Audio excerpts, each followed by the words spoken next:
Hi, I'm Holly Clegg. Welcome to my trim and terrific kitchen. And wow, do I have a great rush hour recipe for you today. Have you ever prepared salmon? I know a lot of people think it's intimidating and you don't know what to do and it's one of those dishes you have to order out.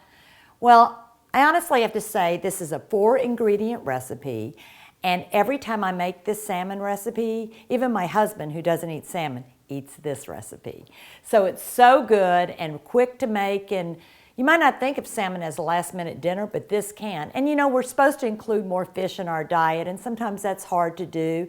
But this is restaurant quality in the home, in your own kitchen. So let's get started.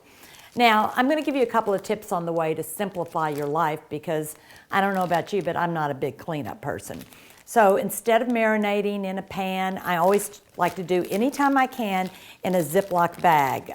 That way, all you have to do is throw it out, one less thing to clean. So we're going to start with a little lemon juice or lime juice, whichever you like. And here's a little Dijon mustard. We'll get it out of here. Gives it a little spunk to your recipe. This is one of those marinades that's sort of like a sweet and with a little salty.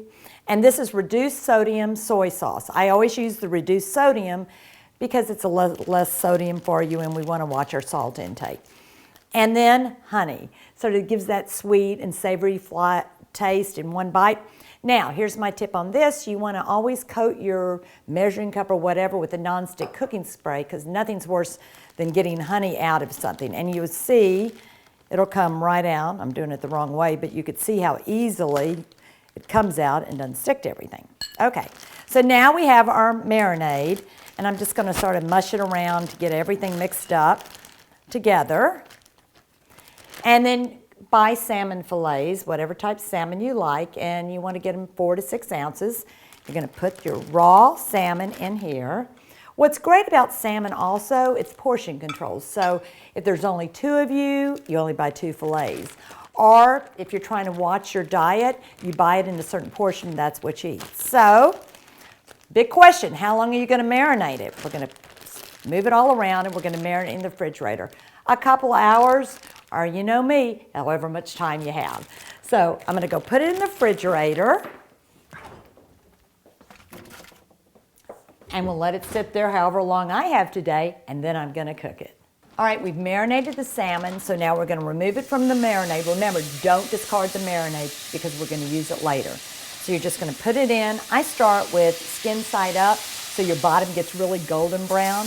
Cook it about 3 or 4 minutes. We're going to transfer it to a plate. And now we're going to add the marinade back to the skillet, let it come to a boil.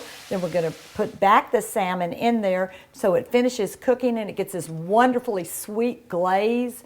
Oh my gosh, and it is ready. So this is a great last-minute meal, glazed salmon, 4 ingredients. And if you don't like salmon, never prepared salmon, or intimidated by salmon, I promise this recipe will become one of your favorites. And if you'd like this recipe, it's from Kitchen 101, and you can find the book on my website, which is hollyclegg.com, or, of course, I have the recipe there. See you in the kitchen, and don't be afraid to cook salmon from now on.